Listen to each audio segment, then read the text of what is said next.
Welcome dear rockers, कैसे हो आप सभी। तो आज हम देखने वाले हैं 2025 में रिलीज हुई ये शानदार मूवी, नाम ये रहा आपके सामने। तो कहानी की शुरुआत में हम एक बंदे को देखते हैं जो कि गुड़िया के ऊपर काला जादू कर रहा होता है। जैसे ही उसका जादू पूरा होता है ना, वो इंसान जिस पर जादू हो रहा था वो अपनी बाइक से गिरकर वहीं पर मारा जाता है। और उसके मरने के बाद हम एक डरावनी आत्मा को देखते हैं जिसे देखकर लगता है कि वो बड़े गुस्से में है और उसने ही उस आदमी का एक्सीडेंट करवाया। अब हमें एक स्कूल का सीन दिखाते हैं जहाँ पर एक छोटी बच्ची ने अपने पिता के लिए एक प्यारा सा स्केच बनाया हुआ है। वो अपने दोस्तों से कहती है कि तुम्हें पता है ये स्केच मैं अपने पापा को दूंगी, जिसको देखकर देखना बड़े खुश होंगे वो। तो वहीं स्कूल के बाहर उस बच्ची के पिता और बाकी पेरेंट्स भी अपने अपने बच्चों को लेने के लिए आए होते हैं। लेकिन तभी दुर्भाग्य से स्कूल की दीवार तेज बारिश के चलते ढह जाती है और दीवार के नीचे दबकर कई सारे मासूम बच्चों की जानें चली जाती है और पेरेंट्स बस अपने बच्चों के बाहर आने की राह देखते रहे। इस हादसे में वो बच्ची भी मारी जाती है दोस्तों, जिसने स्केच बनाया था अपने पापा के लिए। ये देखकर बेचारी बच्ची का पिता वहीं फूट फूट कर रोने लग जाता है कि ये सब क्या हो गया अभी क्या अभी।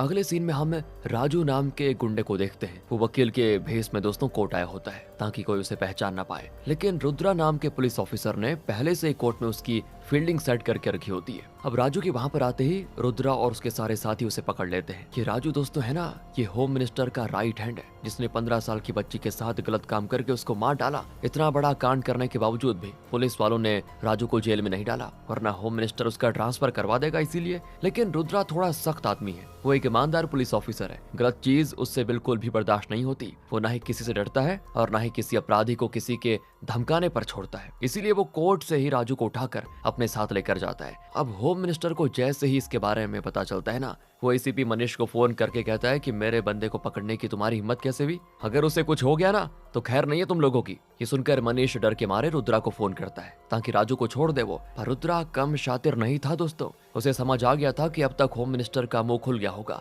जिससे सभी डरे हुए हैं और मनीष भी इसीलिए फोन कर रहा होगा। तो वो मनीष का फोन नहीं उठाता। रुद्रा ने तो ठान लिया था कि वो राजू को छोड़ेगा नहीं, लेकिन मिनिस्टर भी इतनी आसानी से चुप नहीं बैठने वाला था दोस्तों। अब घी सीधी उंगली से थोड़ी नहीं निकलता है तो उंगली टेढ़ी करनी पड़ती है। होम मिनिस्टर अपने भाड़े के टट्टों को भेज देता है रुद्रा को मारने के लिए, लेकिन रुद्रा अकेले ही काफी बढ़िया तरीके से उन बदमाशों की वाट लगा देता है और फिर राजू से कहता है कि भाग, जहां भाग सकता है भाग, जरा जा, तुझे आजाद करता हूँ। ये सुनकर राजू कहता है कि मुझे पता है तू मेरा एनकाउंटर कर देगा, लेकिन ये करके तू ठीक नहीं कर रहा है। मुझे कुछ हुआ ना तो तेरी जिंदगी बर्बाद हो जाएगी, इसलिए मुझे जाने दे। पर रुद्रा उससे कहता है कि भागता है या नहीं, वरना यहीं ठोक दूंगा। अब ये सुनकर राजू डर के मारे वहां से भागने लग जाता है और जैसा उसने सोचा था वही होता है दोस्तों। रुद्रा उसे शूट करके मार डालता है और इसको एनकाउंटर बता देता है कि ये तो एनकाउंटर है। कहता है कि राजू ने भागने की कोशिश की, इसलिए मजबूरी में उसको शूट करना पड़ा। पर होम मिनिस्टर के दिमाग में आग लग गई थी और उसके डर की वजह से मनीष रुद्रा से कहता है कि अपने सीनियर को बेवकूफ समझ के रखा हुआ है तुमने, बहुत ईमानदारी आ गई ना तुम में, तुम भूल रहे हो कि ये डिपार्टमेंट कितना करप्ट है और अगर ईमानदारी दिखाओगे तो परेशानी तुम्हें ही उठानी पड़ेगी। तुम्हारे ट्रांसफर का ऑर्डर आया हुआ है, तुम्हें दूसरे शहर भेजा जा रहा है। रुद्रा कहता है कि डिपार्टमेंट चाहे कितना भी करप्ट क्यों ना हो जाए, मुझे उससे कोई फर्क नहीं पड़ता, लेकिन मैं अपनी आंखों से बुराई होते हुए कभी नहीं देख सकता। अक्सर यही होता है, कोई ऑफिसर जरा सी ईमानदारी क्या दिखा दे, ऊंची पोस्ट में बैठने वाले या तो उसे मरवा देते हैं या फिर ट्रांसफर पे ट्रांसफर। यही रुद्रा के साथ होता है, इसीलिए रुद्रा भी दूसरे शहर आ जाता है। यहाँ पर उसका काम सरकारी सामानों की देखरेख करना होता है दोस्तों, जैसे सरकारी घोड़े जो परेड में इस्तेमाल किए जाते हैं उनको संभालना, परेड के लोगों को ट्रेनिंग देना, यही काम रुद्रा को दिया गया है। मनीष उससे कहता है कि यही काम करते रह जाओगे जब तक करप्शन के साथ काम करना शुरू नहीं करोगे, उम्मीद है जल्द सीख जाओगे तुम। इतना कर कर मनीष चला जाता है। अब यहाँ पर रुद्रा को कोई काम तो था नहीं, सारा का सारा दिन बैठा रहता था। तो उसके साथ एक कांस्टेबल भी होता है जिससे रुद्रा की अच्छी दोस्ती हो जाती है। दोनों पूरा का पूरा दिन एक दूसरे से बातें करके अपना समय गुजारते। अब एक दिन दोस्तों वो कांस्टेबल रुद्रा से पूछता है, सर आप तो बड़े हैंडसम दिखते हो, फिर अभी तक शादी क्यों नहीं की? तो रुद्रा कहता है कि अरे अच्छी लड़की मिली भी तो नहीं,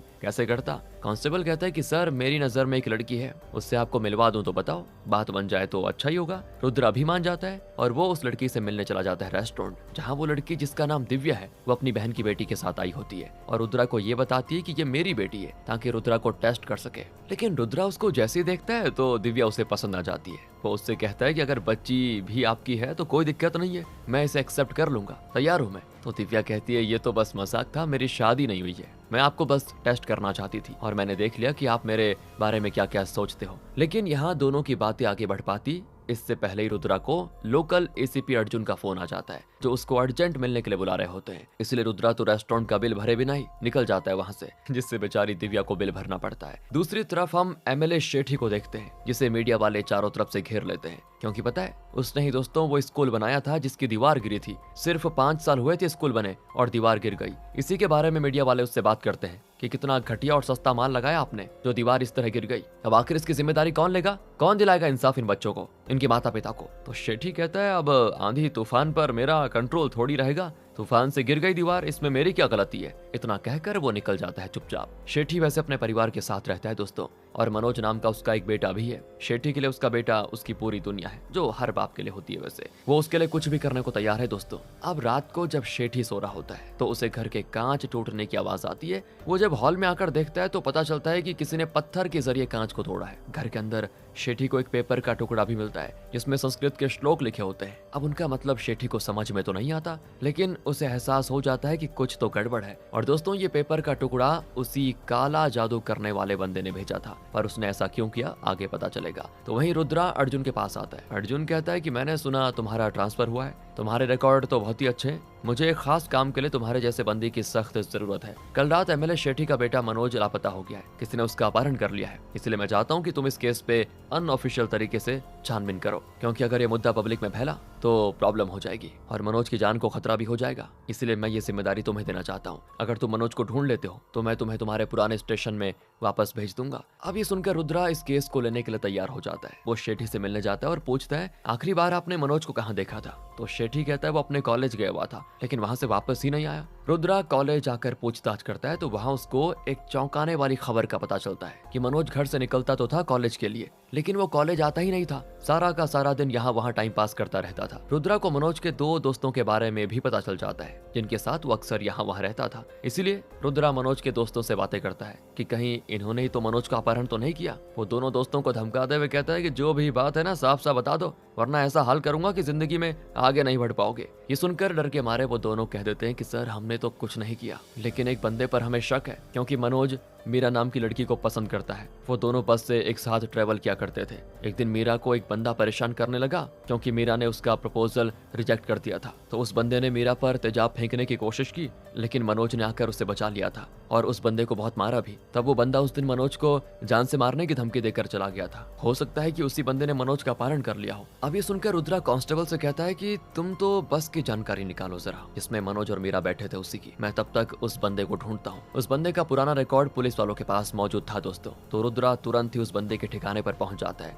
लेकिन यहाँ उसको एक हैरान कर देने वाली बात पता चल जाती है कि वो बंदा तो करीब 2 साल पहले ही मर चुका है। रुद्रा हैरान कि अगर ये 2 साल पहले मर चुका है तो इसने मनोज को धमकी कैसे दी। तभी रुद्रा से मिलने उसका खबरी आता है। वो शेठी के सारे करीबी और दुश्मनों की जानकारी लेकर आया होता है। वो बताता है कि सर शेठी इससे पहले एक बहुत ही बड़ा गुंडा हुआ करता था। पॉलिटिक्स में तो वो अभी आया है, कई सारे केस उसके ऊपर पेंडिंग भी है। फिर वो उसे शेठी के राइट हैंड के बारे में भी बता देता है, जो अचानक से रोड एक्सीडेंट में मारा गया था। और दोस्तों ये वही मूवी की शुरुआत वाला आदमी है जो आत्मा की वजह से मारा गया था। खबरी बताता है कि कुछ टाइम पहले सचिन नाम के आदमी ने शेठी को सबके सामने चप्पल फेंक कर मारा था। हो सकता है कि सचिन ही वो इंसान हो जिसने मनोज का अपहरण किया हो, क्योंकि वो शेठी से बहुत ही नफरत करता था। इसीलिए रुद्रा सचिन से मिलने जाता है, जहां सचिन बताता है कि सर मैं एक सरकारी ऑफिस में काम करता था, वहां से मुझे शेठी की काली करतूतों के बारे में पता चला। मैंने उसके खिलाफ आवाज उठाने की कोशिश की तो उसने मुझे रिश्वत के आरोप में फंसाकर नौकरी से निकाल दिया। इसीलिए मैंने सबके सामने उसको चप्पल फेंक कर मारा था, क्योंकि मेरा अब कानून पर से भरोसा उठ चुका था। इसीलिए मैं अपने गाँव आ गया, यहीं खेती वगैरह करता हूँ, जिससे मेरा और मेरे परिवार का गुजर बसर हो रहा है। रुद्रा हैरान दोस्तों कि कोई ना कोई शेठी का ऐसा दुश्मन है जिसने दुश्मनी के चलते मनोज का अपहरण किया है। अब रुद्रा जैसे ही अपने पुलिस स्टेशन आता है, उसको ऐसी जानकारी मिलती है ना जिसे सुनकर उसके होश उड़ जाते हैं। मनोज के दोस्तों ने जिस बस के बारे में बताया था कि वो उसमें मीरा के साथ ट्रेवल किया करता था। कौन? मनोज यार। वो बस थी कावेरी ट्रेवल्स कंपनी की, लेकिन वो कंपनी आज से करीब 25 साल पहले बंद हो चुकी है दोस्तों, और उसके बाद से आज तक कावेरी ट्रेवल्स की बस चली ही नहीं। रुद्रा कहता है कि हाउ इज इट पॉसिबल, अगर मतलब समझ नहीं आ रहा, 25 साल से बस बंद है तो मनोज मीरा के साथ ट्रैवल किस में करता था, ये क्या है? तभी स्टेशन में एक दूसरा आदमी भी आया होता है। वो कहता है कि जब भी कावेरी ट्रेवल्स का नाम मेरे दोस्त यादव सुनता है ना, उसके पैर कांपने लग जाते हैं, क्योंकि 25 साल पहले वो कावेरी ट्रेवल्स का मैकेनिक हुआ करता था। आप चाहो तो उससे बात कर सकते हैं सर, वो आपको कावेरी ट्रेवल्स के बारे में कुछ बता सकता है। रुद्रा जाता है यादव से मिलने के लिए, और यादव ये सुन के बड़ा डर जाता है दोस्तों। वो कुछ भी बताना नहीं चाहता, पर रुद्रा के कहने पर वो सब बताने को हो जाता है तैयार। वो कहता है कि सर, बहुत ही बुरा हुआ था उन बच्चों के साथ। करीब 25 साल पहले मैं बस डिपो में काम करता था, तो वहाँ पे 4 लोग आए जिन्होंने खटारा बस को सस्ते में खरीद कर कावेरी ट्रेवल्स नाम की कंपनी खोल दी। उस कंपनी में मैं मैकेनिक के तौर पर काम करने लग गया। एक दिन गजेंद्र नाम के ड्राइवर को बच्चों से भरी बस पिकनिक लेकर जानी थी। उन चारों ने एक खटारा बस गजेंद्र को दे दी। गजेंद्र ने शिकायत भी की कि ये बस बच्चों को ले जाने के लायक नहीं है, कुछ भी हो सकता है, पर वो चारों नहीं माने। इसीलिए मजबूरी में गजेंद्र बच्चों को उसी बस में सवार करके लेकर गया। लेकिन थोड़ी दूर आते ही बस का ब्रेक फेल हुआ और बस सीधे खाई से नीचे गिर गई। इस हादसे में गजेंद्र समेत सारे बच्चे मारे गए। बेचारा गजेंद्र बहुत ही अच्छा इंसान था, पर उन चारों ने उस पर आरोप लगा दिया कि शराब के नशे में बस चलाने की वजह से ये बस खाई में गिरी। और फिर गुस्साए बच्चों के पेरेंट्स ने गजेंद्र के घर में आग लगा दी सर, जबकि घर में उसकी पत्नी और बच्चे मौजूद थे, और आग के चपेट में आकर उनकी जान चली गई। इसीलिए जब भी मैं कावेरी ट्रेवल्स का नाम सुनता हूँ, उन बच्चों का चेहरा सामने नजर आ जाता है मेरे। अब रुद्रा कहता है कि आपके पास उन चारों की कोई फोटो है क्या? तो यादव उनको 3 की फोटो तो दे देता है, लेकिन नागराज नाम के आदमी की फोटो उसको नहीं मिल रही होती है, क्योंकि ये बात 25 साल पुरानी है। तो यादव कहता है आप फिक्र मत करो, मैं नागराज की फोटो भी आपको ढूंढ कर जरूर दूंगा। अब दोस्तों, यहाँ उस श्लोक को लेकर शेठी एक पंडित के पास आता है और उनसे उसका मतलब पूछता है। पंडित जी बताते हैं कि इसका मतलब है तुम्हारे पापों का घड़ा भर चुका है, लेकिन सजा काटने के लिए तुम्हें मरने का इंतजार नहीं करना पड़ेगा, बल्कि तुम्हारे पापों की सजा तुम्हें धरती पर ही मिलेगी, जो सजा नर्क से बदतर होगी। अब शेठी हैरान कि आखिर इतना घटिया मजाक मेरे साथ कौन कर सकता है। अब तो डेली रात को शेठी को घर में किसी की आवाज सुनाई देती है, जो उसको डराने की कोशिश करती है कि तुम बचोगे नहीं। इस चीज से शेठी परेशान हो जाता है कि मेरे साथ ये हो क्या रहा है। दूसरी तरफ रुद्रा दोस्तों उन चारों को ढूंढने में लगा होता है, जहां उसे पता चलता है कि उनमें से एक बंदा तो काफी टाइम पहले मर चुका है, जिसके बारे में खबरी ने बताया था कि वो शेठी का राइट हैंड है और रोड एक्सीडेंट में मारा गया था, और दूसरा नशीली चीजें बेचने के आरोप में सालों से जेल में पड़ा हुआ है। तो वो तो मनोज का अपहरण नहीं कर सकता। अब क्योंकि रुद्रा का शक जा रहा होता है कि ये कावेरी ट्रेवल्स और मनोज के अपहरण में कोई ना कोई कनेक्शन तो जरूर है, इसलिए उसको इस राज के बारे में पता तो लगाना ही है। अब 2 के बारे में तो पता चल गया, तीसरे बंदे के बारे में छानबीन करने पर उसे ये पता चलता है कि वो अपना भेष बदलकर मछुआरों के साथ रहता है। तो रुद्रा तुरंत ही उस बंदे को ढूंढने निकल पड़ता है, लेकिन उसके पहुंचने से पहले कई सारे बदमाश लोग वहां आकर उस बंदे पे हमला कर देते हैं ताकि उसे मार सके। अब रुद्रा उसे बचाने की कोशिश तो करता है, लेकिन वो बदमाश आखिरकार उस बंदे को मार डालते हैं। एक सुराग मिलने वाला था दोस्तों, वो भी रुद्रा के हाथ से निकल गया। अब अगर कुछ भी कोई बता सकता है तो वो है नागराज, वो चौथा आदमी, लेकिन उसकी तो फोटो भी नहीं है रुद्रा के पास। अब वो एक इलाके में जाता है जहां पर बस के एक्सीडेंट होने की रिपोर्ट दर्ज हुई थी। वहां के रिकॉर्ड से उसको मालूम पड़ता है कि उन चारों पर हत्या का केस भी दर्ज है, जिसकी वजह से वो जेल भी गए थे। लेकिन यहाँ पर भी नागराज की फोटो के अलावा तीनों की फोटो ही मौजूद होती है, नागराज की नहीं। तो रुद्रा उस ऑफिसर से मिलने जाता है जिसने चारों का केस हैंडल किया था। तो ऑफिसर रुद्रा को बताता है उन चारों को पकड़कर कोई फायदा नहीं हुआ, जल्द ही वो छूट कर आजाद हो गए, और वो नहीं जानता कि नागराज अभी कहाँ मिलेगा। दूसरी तरफ एसीपी मनीष को जैसे ये पता चलता है ना कि रुद्रा अनऑफिशियल तरीके से मनोज का केस सॉल्व कर रहा है, तो शेठी की पार्टी का एक बंदा उसको काम देता है कि चाहे कुछ भी क्यों ना हो जाए, मनोज का केस लोगों के सामने नहीं आना चाहिए। तुम रुद्रा के ऊपर नजर रखो कि आखिर उसको किस तरह की जानकारी मिल रही है, ताकि हम जान सके कि वो मनोज को ढूंढ पा रहा है या फिर नहीं। ये सुनकर मनीष आदि नाम के एक अंडरकवर एजेंट को रुद्रा के ऊपर नजर रखने का काम दे देता है, क्योंकि रुद्रा दूसरे स्टेट में मनोज का केस सॉल्व कर रहा है और वो अपनी जानकारी कभी भी मनीष को आकर नहीं बताएगा। इसलिए मनीष आदि को रुद्रा द्वारा हासिल की हुई जानकारी निकालने के काम पर लगा देता है।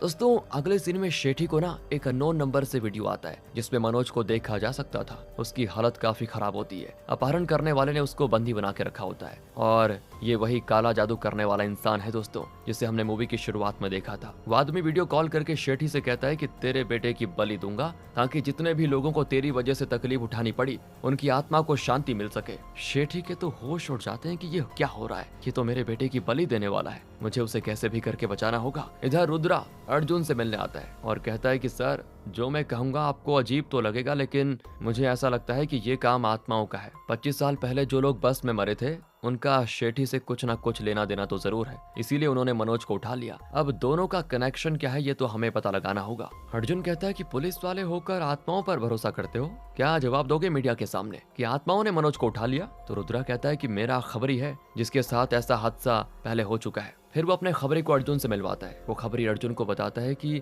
कुछ टाइम पहले एक मैकेनिक ने मुझे लिफ्ट मांगी थी। मैं और वो एक रास्ते पर काम पे जाया करते थे, तो मैं डेली उसको लिफ्ट देने लग गया। मैं एक रिपोर्टर था, मुझे हमेशा ब्रेकिंग न्यूज चाहिए होती थी, तो उस मैकेनिक ने मुझे 3 बंदों से मिलवाया और कहा ब्रेकिंग न्यूज चाहिए तो इनसे दोस्ती कर लो। मुझे 15 दिन लग गए उन तीनों से दोस्ती करने में, जिससे मुझे पता चला कि उन तीनों में से एक बंदा हमेशा टेंशन में रहता था। बातों ही बातों में मैं उसके टेंशन का कारण पूछ लिया, तो उसने भरोसा करके मुझे बताया कि एक बार उसे किसी साइंटिस्ट को मारने की सुपारी मिली, तो वो अपने दोनों साथियों के साथ उस साइंटिस्ट को मारने गया। लेकिन बीच में उसकी 10 साल की बेटी आ गई, जिससे वो बच्चे भी मर गई, और तभी से उस बच्चे की आत्मा उस बंदे के सपने में आकर उसे डराया करती थी, जिससे वो टेंशन में रहता है। और इस हत्या के बाद ही वो तीनों दुनिया से छुप कर रहने लगे थे। अब था तो मैं एक रिपोर्टर। उनकी सच्चाई जानने के बाद मैंने उन तीनों की कंप्लेन करके उन्हें पुलिस के हाथों पकड़वा दिया। लेकिन तब जाकर मुझे पता चला कि जिस मैकेनिक ने मुझे तीनों के बारे में बताया था, वो वही साइंटिस्ट था जिसकी हत्या हुई थी और उसकी बेटी मारी गई थी। मरने के बाद उसकी आत्मा भटक रही थी,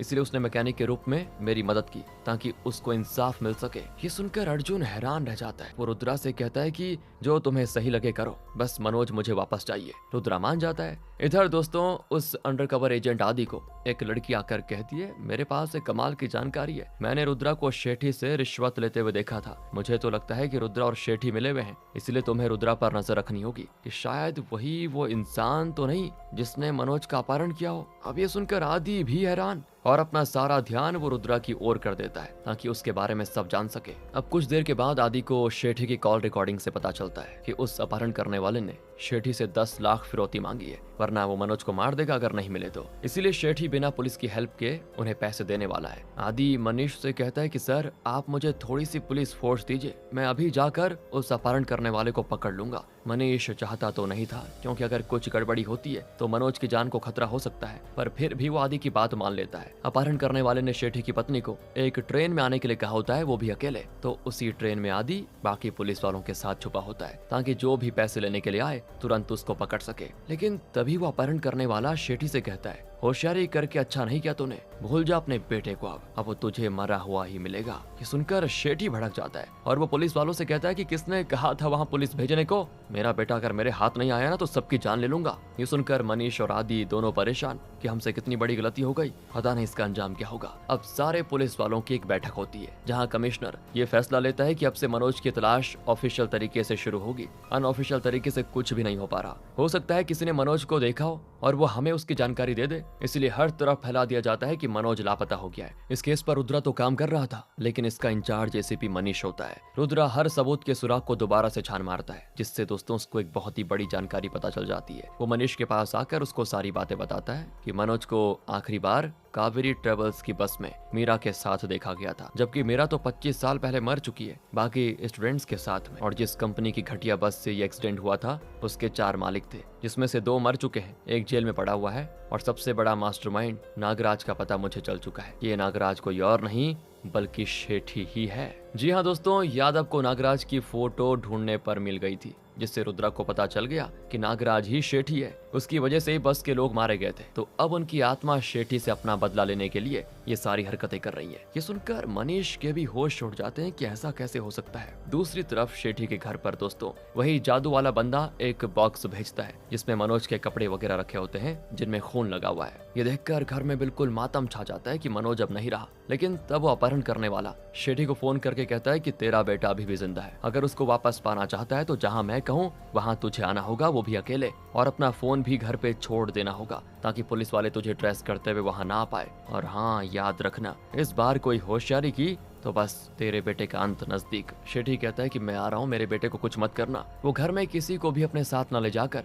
उस अपहरण करने वाले की बताई लोकेशन के लिए निकल जाता है। अब ये होते ही शाम को पुलिस वालों के हाथ मनोज लगता है, जो सड़क किनारे बेहोश पड़ा होता है। उसकी हालत बड़ी खराब है, लेकिन भाग्य से वो जिंदा होता है। इसलिए रुद्रा और बाकी तुरंत उसे शेठी के घर पर लेकर जाते हैं। शेठी की पत्नी अपने बेटे को देखकर बहुत ज्यादा खुश होती है। रुद्रा उससे पूछता है शेठी कहाँ है, मुझे उससे बातें करनी है। तो शेठी की पत्नी कहती है मुझे नहीं पता वो कहाँ गए, कुछ काम से गए होंगे, आ जाएंगे, उनकी फिक्र मत करो। रुद्रा को यहाँ पक्का कुछ गड़बड़ी लग जाती है कि शायद अब शेठी की जान को खतरा है। इसलिए वो तुरंत शेठी को आसपास के सीसीटीवी में ढूंढने की कोशिश करता है ताकि पता चल सके कि शेठी किस रास्ते से गया। लेकिन उसको कोई भी खास लोकेशन नहीं मिल पाती कि अभी शेठी कहाँ पे होगा। अगले दिन पुलिस वालों को एक कॉल आती है दोस्तों।